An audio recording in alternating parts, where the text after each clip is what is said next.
Hey, what time is it?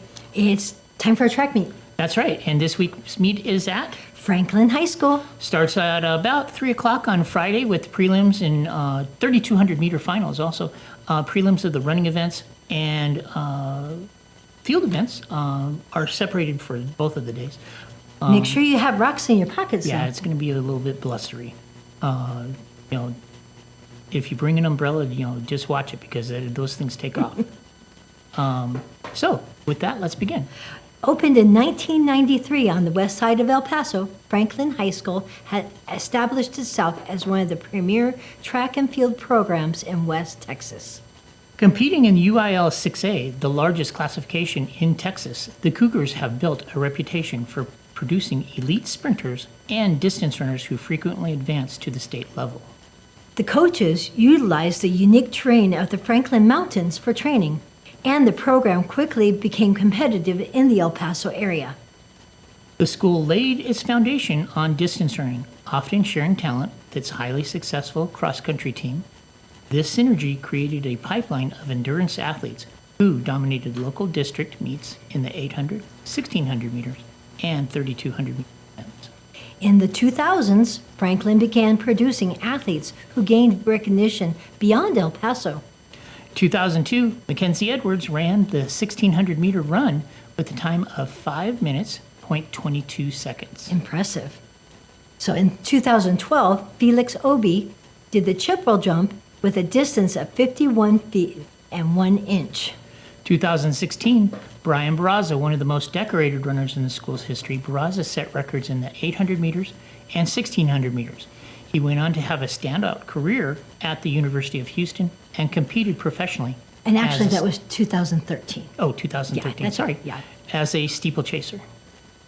In 2014, Paulo Benavides did the pole vault with a 16 feet 6 inches. And the next year, In 2015, vaulted 17 feet 6.5 inches. Wow. that's a 1 foot improvement over a year. That's I wonder impressive. if his father had anything to do with that.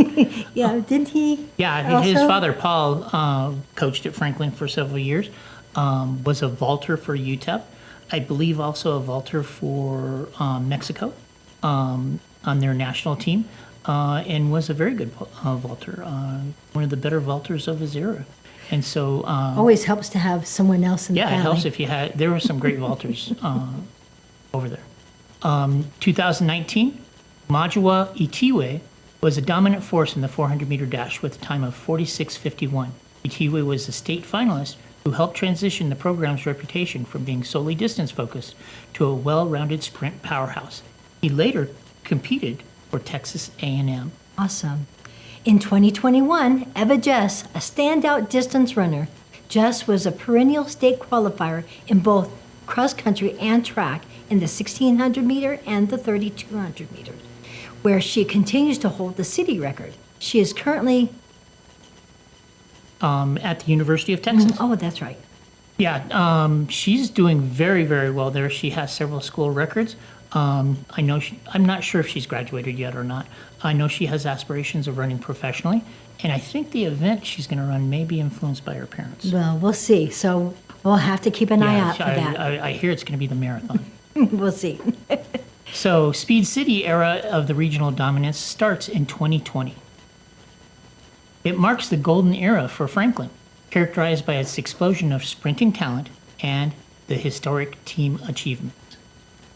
They own the boys 100 meters, 400 meters, 4x100 meters, 4x200 meters, 4x4 city records. Wow. They also have the pole vault and for the boys and the girls. Now, I don't know if you noticed in those events, there's one missing, 200 meters. Oh, oops. Now, That was it's a not, mouthful it's to not be. because they don't have some great athletes, but that record is very, very good. I believe it's Dino Napier ran that. Great athlete here in El Paso for his time. And that record is deep. It's not something that's going to be easy to break. Well, talk about a sprinter powerhouse. Definitely they are. Yeah, when you have all those records, that's you. In 2024 and 2025, Franklin shattered the city's records in the 4x100 and the 4x200. Also in 2025, the 4x400 relay team of Chikwindu, Williams, Munoz, and Kachri. Now, that 400x100 record has some great athletes associated with it. I know Andrus had a 40.92. The great Stroman family was on that. Yvette Jacques, James Biddle. Oh, I'm missing one. The soccer player. Oh, his father is going to get mad at me. Yeah, you'll remember I'll at remember it midnight at 2 tonight. o'clock in the morning. So they medaled.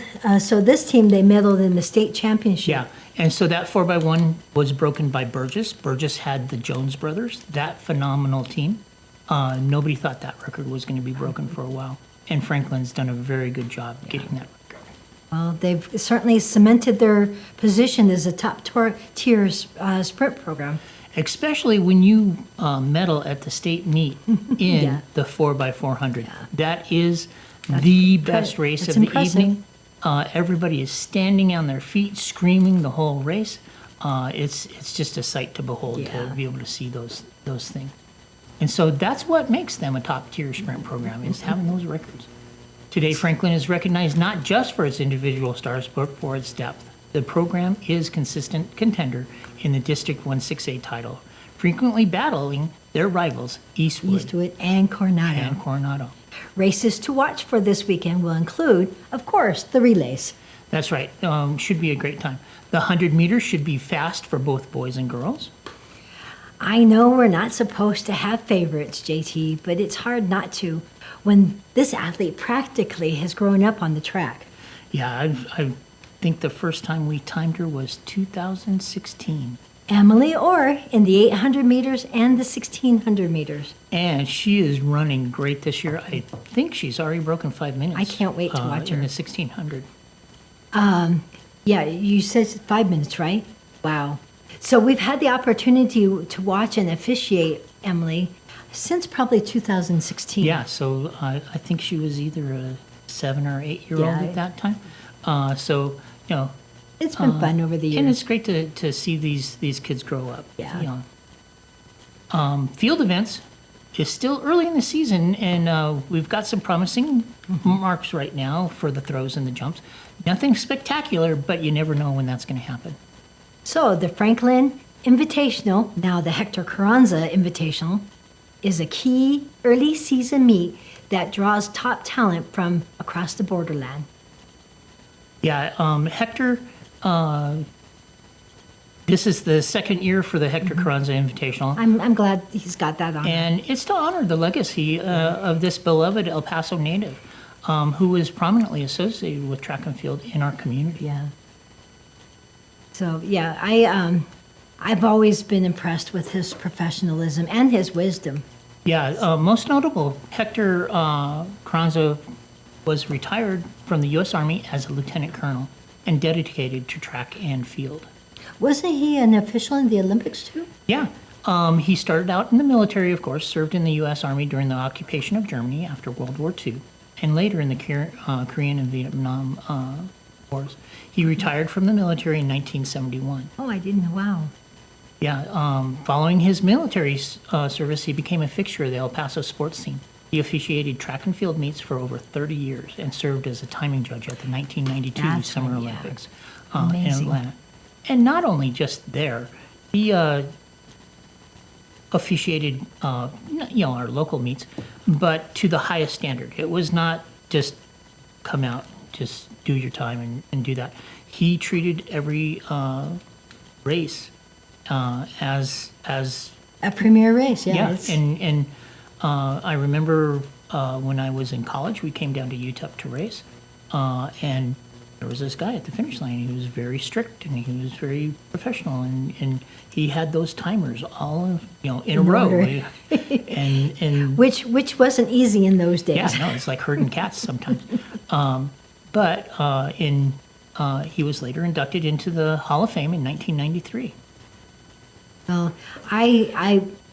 one of my biggest memories was he would bring out his chair And everybody knew that that was Hector's chair. Yeah, so you do didn't not sit in Hector's chair. That's his chair. Yeah. You leave. I don't remember if it had a label on it or Yeah, not. no, I don't think so. But everybody knew that was not the chair to go sit down. And then when I found out when we were timing, because he was always at our meets when we were timing, I found out that he liked Snickers. Yeah, it was like, Hector, thank you for doing all you can do. Is there anything we you would can do. like? And he said, just a Snickers. Yeah. And so